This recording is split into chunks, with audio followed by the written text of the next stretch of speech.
This is Ag Matters PM from the Iowa Agribusiness Radio Network, brought to you by the Iowa Soybean Association, your daily recap of the information that affects Iowa's farmers, producers, and consumers, right here in the heart of the heartland.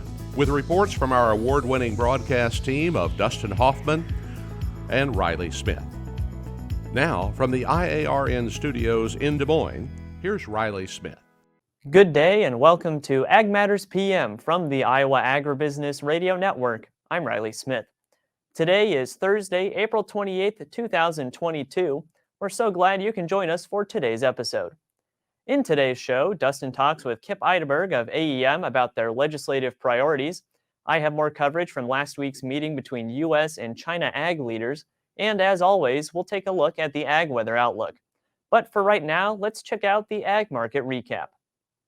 It's time now for the Ag Matters PM Closing Market Summary, your source for market analysis and settlement prices from the day's trade in Chicago, courtesy of the folks at agmarket.net. Well, we're at the closing of the markets here today, talking with Jacob Burks of agmarket.net. Jacob, how are we doing today?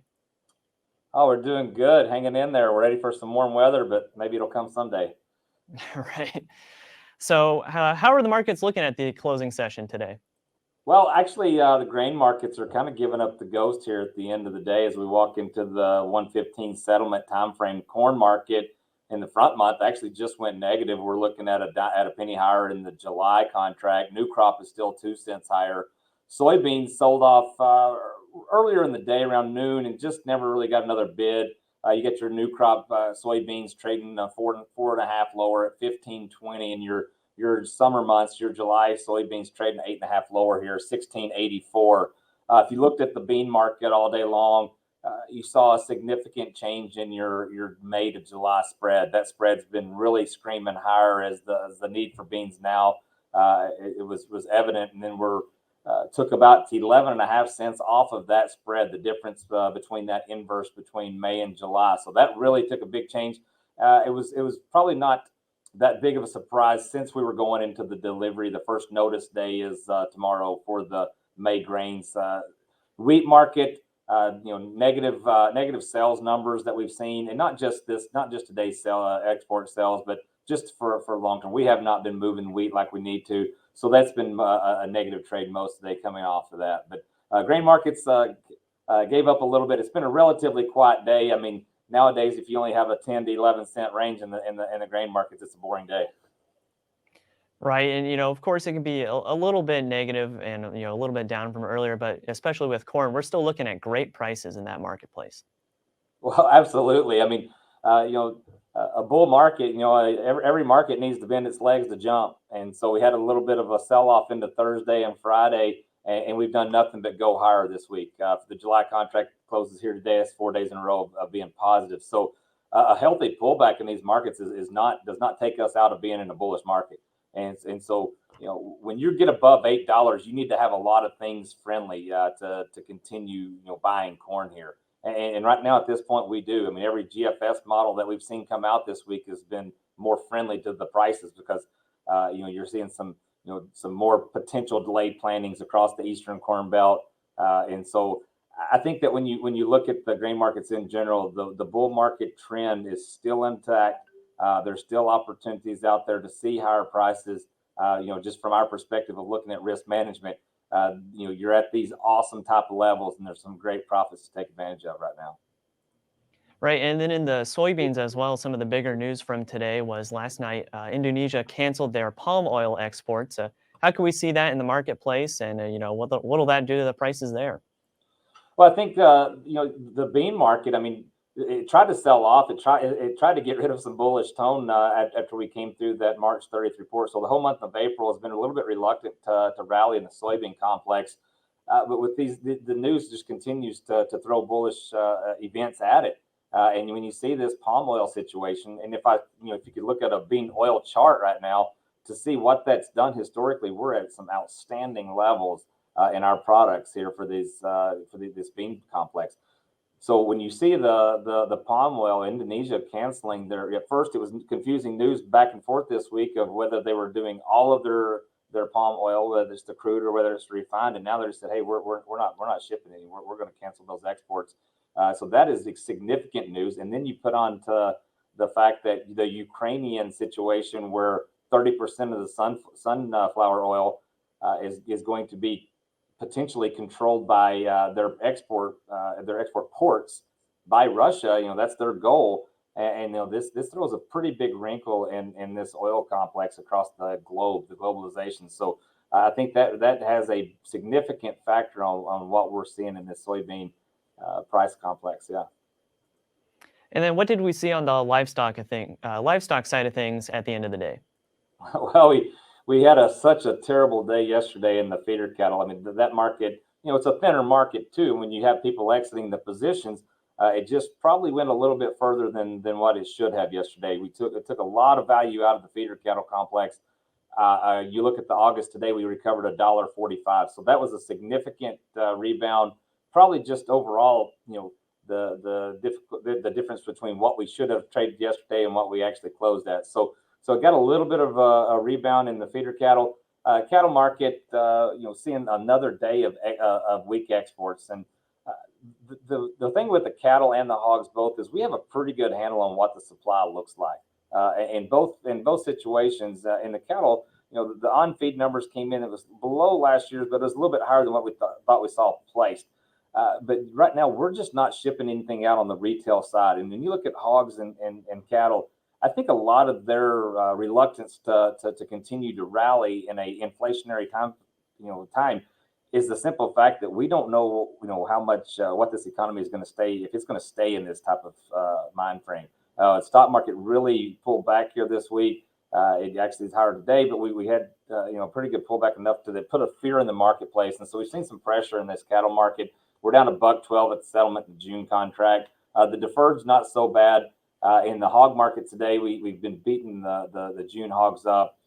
From a technical perspective, I think it's been well documented that we're in the middle of a head and shoulders, but we're in a pivotal point, I believe, in the hog market, setting on top of this 100-day moving average. And we need to hold some of this support here. And I think if it does hold, you got an opportunity to get a pretty good bounce back up here through the summer. So I think we're a little bit too low in the hogs. Right. And then, with livestock in general, we're approaching grilling season and getting to that high demand period. So hopefully there could be a little bit of a bounce back there and a little more action in those markets. Yeah, I mean, you're hoping for this higher demand, but actually what you're seeing is a little bit of the cutouts that kind of non-seasonally fall off a little bit. And it doesn't really feel like grilling season here right now. I don't know what it's like over in Iowa, but right now it doesn't feel like the southwest corner of Wisconsin that you want to go out there and grill. I think that obviously will change. I mean, it's just like the planting tone. Once that the grills will be out once the weather breaks a little bit, and I think that's kind of the tone is demand will pick up. I think as far as the packers go, they're pretty full right now, and so there's lots of high volumes in the cash trade today. The cutout are in the box beef, high volumes but at lower prices. So I think that tells us that they have a lot on stock right now. We just need to move some out. Well, down here in Iowa, of course, each day to the next, it can be winter or it could be grilling season. So you never really know there with the demand. Well, that's what we're seeing here. And I think the guys out in the western part, and sounds to me like out in western Iowa, out into the Nebraska, they're taking advantage of these dry conditions, and hopefully from what I see on the weather models, it looks like they could be beneficial rains coming their way. But the last GSF run that we put out, that I saw put out a while ago, it had snow warnings out in the northern part of the belt. So I'd like to see less of that. Well, great information today, as always, Jacob. How can the folks who would like to learn more get in touch with you at agmarket.net? Simply just look us up there at the agmarket.net. You can find us on Twitter. You can find us everywhere. But go to the website. And we encourage you to take a look at our 30-day free trial. We put out tons of information every day, every week, and we want to encourage you to take a look at that. And hopefully we can find someone there to help you out in your marketing needs. All right, Jacob, we appreciate it, and we hope to talk with you again soon. Hey, thanks, guys. Have a good one. That again was Jacob Burks of agmarket.net. We'll go ahead and take a look at how the numbers close. That's courtesy of the folks at Bar Chart. At the close, July corn is up 1 1/4 at 813.5. December corn up 2 1/4 at 751 3/4. July soybeans down 8 even at 1684 3/4. November soybeans down 3 3/4 at 1521 even. Soybean meal down 10.90 at 430.10. Soybean oil up $1.88 at 86.60. Chicago wheat down 6 even at 10.74 even. Minneapolis spring wheat down 6 3/4 at 11.92 even. Kansas City hard red wheat down 12 even at 11.36 1/4. May oats up 21 3/4 at 6.93 even. On the Merc, June live cattle are down $1.12 at 133.90. Feeder cattle up $1.62 at 170.57. Lean hogs down 20 cents at 103.97. June pork cutout up $1.25 at 118.25. And May Class 3 milk up 29 cents at 24.60. And that's been a check of the Ag Market Recap here on Ag Matters PM. Right now, we're going to take a quick break with a word from the Iowa Soybean Association and the Soy Checkoff, our sponsor for the program. When we come back, I'll have more coverage of the World Food Prize Hall of Laureates from their event last week, the U.S.-China High-Level Agricultural Dialogue. This is Ag Matters PM. Iowa Soybean Association is driven to deliver for Iowa's 40,000 soybean farmers. We're proud to provide objective agronomic research, a helping hand with soil and water stewardship, and timely industry news powered by the Soybean Checkoff. Learn more at iasoybeans.com. Welcome back to Ag Matters PM from the Iowa Agribusiness Radio Network. Today, I'm continuing my coverage of last week's U.S.-China High-Level Agricultural Dialogue. If you've been keeping track, then you'll notice that we haven't heard from any of the Chinese delegation yet. Well, we're going to get that started right now. China's ambassador to the U.S., Qin Gang, was able to speak at the event in person. He talked about his trip to Iowa and how he appreciated the warm welcome he received. It is my great honor to follow President Xi Jinping's footsteps to the state of Iowa. Iowa is known as the tall, calm state. Coming to Iowa gives me a great opportunity to see for myself the boundless black soil and have a hands-on experience of the down-to-earth and refreshing farm work here. When I arrived yesterday from Illinois, it was raining hard and cold. But today, we have warm sunshine. I can feel that not only spring is in the air, but Iowa night is also in the air. Indeed, I'm surrounded and overwhelmed by warm friendship. My trip to America's heartland, to me, is a journey of heart, which aims to help establish amicable relations in the trust, HEART, and help enhance agriculture and the rural ties, HEART.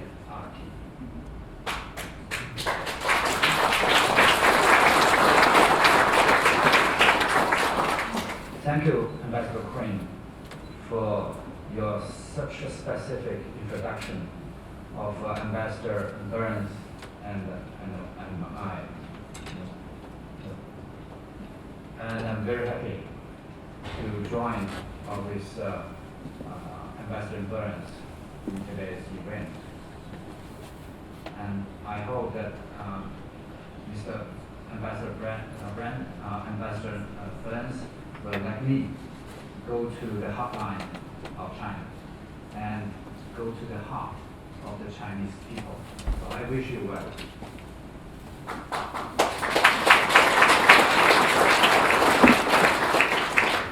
In April 1985, President Xi Jinping visited Iowa for the first time, during which he learned about local agriculture and animal husbandry. He was warmly received by local residents, and that is sowing the seeds of China-U.S. friendship and agricultural cooperation. 10 years ago, in the same early spring, President Xi returned to Iowa, a trip named by U.S. media as cornfield diplomacy.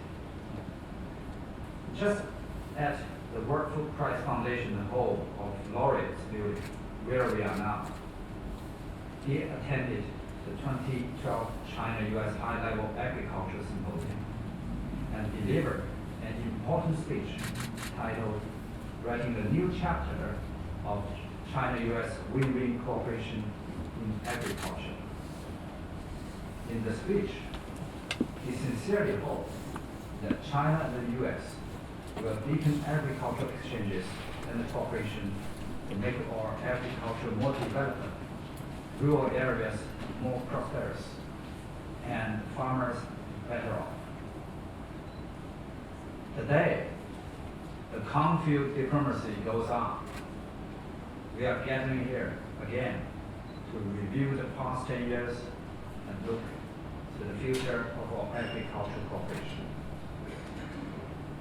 This carries special significance, not only because the seeds of friendship and cooperation sown by President Xi have taken root and growing up, but also because with the resurging pandemic, fragile global recovery, faster climate change, and growing regional conflicts, food security has again become a major critical issue facing China, the US, and the rest of the world.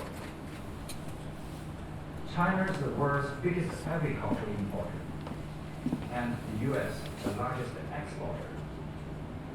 So when Chinese people's aspiration for a better life meets US quality agricultural products and advanced agricultural technologies, new potential has been emerging for agricultural cooperation. Strategically speaking, promoting win-win agricultural cooperation will not only improve the variety of food supply for the Chinese people and increase the income of American farmers, but also make global food supply more stable and sturdy, and contribute to global fight against climate change. In the past 10 years, agricultural trade between China and the United States has grown by a total of $10.5 billion.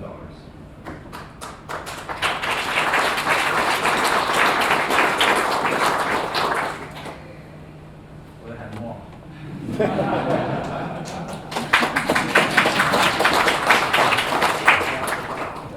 The U.S. has become China's second largest source of agricultural import and the third largest agricultural export destination. And China remains the #1 export market for American agricultural products.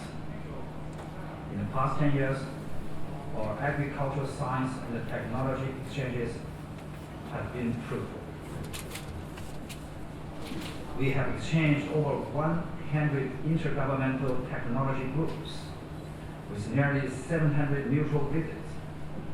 Such exchange programs have helped Chinese and American agricultural scientists and educators establish contacts and effectively promoted the joint R&D and application of new technology. For a long time, organizations like CAAE, American Hotline China Association, and many enterprises in both countries, such as Syngenta and the Continental, who are present today, and many others, have served as a bridge of communication and cooperation in this process. So today's event cannot be made possible without your efforts. So thank you for your meaningful job. We'll wrap up Ambassador Gong's comments in tomorrow's episode of AM/PM. Now let's take a look at the ag weather outlook. Well, we've been experiencing a lot of that spring weather lately, and today is no exception. However, with spring comes a lot of rain, and while April showers do bring May flowers, it'd be nice if those showers would decide to let up a little bit so we can get our crops in. Let's see what the National Weather Service has in store for the state of Iowa. As you can see here from the National Weather Service, we did see those mostly cloudy skies, and the chances of rain are going to improve as the evening goes on. We'll start to see that rain shower activity become even more likely overnight with lows from 48 to about 54 degrees. Now chances are showers will be a lot greater coming up tomorrow, with a better chance of thunderstorms around the state as well. We could see highs anywhere from the upper 50s to the upper 60s. Looking at the affiliate weather map right now, as you can see for tomorrow, Cherokee will be seeing rain shower activity and a high of 61. Shenandoah looking at showers and thunderstorms and 69. Des Moines, showers and thunderstorms and 62. Albia, showers and thunderstorms and a high of 63. Waterloo, showers and 59. And Clinton, a chance of showers and 63. For more detailed forecasts in your part of the state, check with your local Iowa Agribusiness Radio Network affiliate. And that's been a check of the Ag Weather Outlook. When we come back, Dustin will bring us some of his conversation with Kip Eideberg of AEM. This is Ag Matters PM. As we approach planting season, make sure you stay safe and share the road with your local farmers. Slow-moving tractors with large planters occupy a lot of space on the road, so stay patient and follow at a distance of around 50 feet. You should never, ever try to pass them at a bridge, intersection, hill, or curve. It's far better than putting yourself or someone else at risk. So please, stay safe and remember to tip your hat to your local farmer this planting season. This message was brought to you by your friends at the Iowa Agribusiness Radio Network. Welcome back to AM/PM from the Iowa Agribusiness Radio Network. Dustin Hoffman had a chance to chat with Kip Eideberg, the Senior Vice President of Government and Industry Relations for the Association of Equipment Manufacturers. They talked about AEM's legislative priorities, which are aimed at restoring some level of certainty for American manufacturers. We're talking right now with Kip Eideberg. He is Senior Vice President of Government and Industry Relations for the Association of Equipment Manufacturers. Kip, thanks for taking the time to visit with us today. Hey, thanks for having me on the show, Dustin. So we're pretty excited. You were just in Iowa, and we're hanging out with Senator Joni Ernst, talking about some topics going on for equipment manufacturers. Tell us a little bit about where you were and what you were doing. You bet. So we were in beautiful Knoxville, Iowa, visiting with Weiler. They make road construction equipment, family-owned company. Pat Weiler was gracious enough to open up his facility to AEM and Senator Ernst. So we were part of her 99-county tour this year. And it was an opportunity for us to talk not just about the state of the equipment manufacturing industry in Iowa, and by the way, we support 132,000 jobs in Iowa, but also to talk about some of our policy priorities this year, Dustin. And number one right now is the Bipartisan Innovation Act. That is that big global competition, some call it a China competition bill, that Congress is currently talking about getting passed, hopefully here in the next few months. So tell us a little bit about what your take is on this bill and what benefits you're going to see here for Iowa, for farmers, ranchers, manufacturers, the whole nine yards. I'm glad you asked that question. This bill is critical to our industry, and let me tell you why. It includes a number of provisions that will help tilt the playing field, make it level for U.S. equipment manufacturers, Iowa equipment manufacturers in particular, and also address some of our current weaknesses. So number one, it should, if everything goes well in Washington here the next couple of weeks, it should include the CHIPS Act, which is a measure that would provide $52 billion in funding for domestic semiconductor manufacturing. I mean, we've all heard about the shortages of chips over the past 2 years and what that does to manufacturers writ large, but to our industry in particular, right? So I can tell you right now, a couple of weeks ago, I was in Illinois and in Wisconsin, so not too far from Iowa. And right there, about 8 out of 10, some cases 9 out of 10 pieces of equipment rolling off the line were missing at least one component. And in most cases, those were chips. So what this would do is it would help hopefully boost domestic manufacturing of chips, which would help us meet demand and deliver equipment to customers. So that's critical. And then briefly, a few other things. We hope that it will include the Jobs Act, which is a measure that would extend Pell Grant eligibility to 2-year programs, so that if you're a young woman or man and you're looking to explore maybe a career in manufacturing, you don't necessarily need or want to go to a 4-year liberal arts college. You can go to a 2-year program and you can still benefit from a Pell Grant to help fund your studies. And then finally, we hope it includes some tariff relief. Tariffs continue to wreak havoc on our industry. So those are the 3 things that we highlighted during Senator Ernst's visit to Weiler. You know, it's interesting you brought up the Pell Grants for 2-year schools. I mean, there's been such a push on social media, whether it's been LinkedIn, Facebook, whatever, talking about the fact that there should be emphasis put on two-year education as well as trade schools, whatever they are, because there are so many jobs out there that are necessary and underfilled right now that can make some serious money for people if they're just willing to get the training and are pointed in that direction rather than just the traditional four-year school. Yeah, you could not be more right about that, Dustin. And we are seeing right now, record in many cases, record demand for our products, particularly on the agriculture side, but even on the construction side now, coming out of COVID and with the funding from the bipartisan infrastructure bill starting to trickle out, strong demand for construction equipment as well. And we're struggling to meet that demand. Obviously, we talked a little bit about the input challenges. Hopefully, the Bipartisan Innovation Act will address that. But also workforce. And we've got a lot of money now in the system already, again, with that bipartisan infrastructure bill, more money coming into the system, hopefully with the Bipartisan Innovation Act. But if we don't have the workforce, the skilled workforce to help build the equipment, we're going to do ourselves a disservice. And right now in Iowa, you could not visit an equipment manufacturer, small, medium, or large, without seeing a, jobs wanted outside. And it's a challenge. And I think we have not done a good enough job as an industry to talk about these great careers that you can have in equipment manufacturing, Dustin. A career in our industry, a job in our industry pays 35% above the national average. These are good paying jobs. They're family sustaining jobs. And also, I mean, maybe you can speak to also the situation. I mean, we heard stories last fall where, the dealerships were out of parts because the supply chain was just a mess. I talked with a market analyst who knew a farmer in Illinois who had a combine part break, and he went to the dealer and they couldn't find one for a 6-state radius, and finally got easier for him to trade in the combine than it was for him to get the part because it was going to be at least a 3-month wait before he could get it. And now we're going to be going into spring planting season. Has any of that eased, or are we still in danger of those kind of setbacks too? Well, we very much are in danger, and I think this again speaks to the need to do something, about our current global, current supply chains. Some of the bottlenecks that we're seeing at U.S. ports, and then addressing obviously, the fact that we have been competing on a non-level playing field in the global economy right now.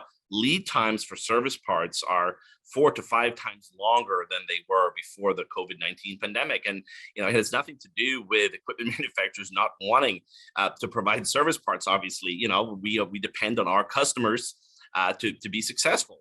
And, when farmers succeed, equipment manufacturers succeed. But this has everything to do with the bottlenecks at ports and with some of the current, practices within the shipping industry. Let me tell you this right now. It is more profitable if you are a shipping company to have those big ships come into, let's say, the port of Long Beach, to offload containers with inputs and goods from Asia, not exclusively China, and then to turn around right away so you can hoof it across the Pacific and to refill those ships again to send them back to the US. It pays 3 times sometimes more going from Asia to the US than it does going from the US to Asia. So what that means is that all those containers that are sitting just outside the port with export-ready goods will not get on the ship because the shipping companies would rather send empty ships back to Asia. That's how crazy the situation is right now. That may not be the technical term, but I think you know what I mean, right? So what we've been pushing for as well is a measure that Senator Ernst supports and Senator Grassley as well. We talked about it during our event. It's called the Ocean Shipping Reform Act. It's a bill introduced by Senator Thune that would help put an end to these practices and would ensure that, we can address some of the shortages that you mentioned, right? That farmers and ranchers care deeply about, meaning service parts, and that can also help alleviate some of the pressure on equipment manufacturers who are not getting the inputs that they need from global suppliers so that they can finish those pieces of equipment and get them out to customers. And you brought up that shipping industry. We just heard last week about a situation too where containers that are moving towards ships to get loaded can't get loaded because they didn't put the right chassis underneath the container to get it loaded. Because if you have, for lack of better terminology, if you have an orange container, you better have an orange chassis underneath it, for lack of, like I said, generalization there. But it seems like redundant, and maybe even, what's the adjective I want to use? Stupid rules are causing them to even have more backlogs on top of the situation. Yeah, and we really need it's a great example, Dustin, of the many issues that are plaguing our industry, and not just our industry, but manufacturing as a whole. We really need our elected officials in Washington to set aside, and we've talked about this a lot over the years, to set aside their differences, to put policy ahead of politics, and to get some wins for American equipment manufacturers, American business, and Americans in general, farmers and ranchers, and just the average Joe. The whole function of government should be to make it easier for all of us to do what we do best. And in our case, that's making world-class equipment in places like Knoxville, Iowa, and across the great state of Iowa. So we're hoping that they can finally come together. As I mentioned, Democrats, Republicans, House and Senate are starting the process this week of hashing out, hopefully, a compromise between the House version and the Senate version of this bill, with the goal of getting a final product to the president's desk for his signing, hopefully before the end or before the August recess. So that gives them a couple of months, but that's not a whole lot of time in Washington, unfortunately. And so the message that we've been delivering to the entire Iowa congressional delegation is, please, please, please do not throw the baby out with the bathwater. It may not be the perfect bill that you would have drawn up had it just been you, but that's not reality, right? We got a lot of members in the U.S. House and the U.S. Senate who want to have a say. So let's get a win for American equipment manufacturers, from farmers and ranchers. Let's unclog our ports and let's get going again. Growing great produce in Iowa, making great equipment, selling it to customers around the world. All right. Well, Kip, I thank you so much for taking the time, and a lot of great information to share with our viewers. We will definitely tell them to make their voice heard to their congressional representation as well. Hey, thank you for everything that you do, Dustin, and I enjoyed being on the show. All right. That's Kip Eideberg here on the Iowa Agribusiness Radio Network. Thanks, Dustin. And that is it for today's episode of Ag Matters PM. You can find all of our content on our website at iowaagnet.com. You can also follow us on social media at Facebook, LinkedIn, Twitter, and Instagram. You can also find our video content and previous episodes of AM PM on our YouTube channel. And don't forget our free twice daily market podcasts on Apple, Amazon, Google, Spotify, and Podbean. From the IARN studios in Des Moines, I'm Riley Smith. On behalf of Dustin Hoffman, we thank you for watching. This has been Ag Matters PM.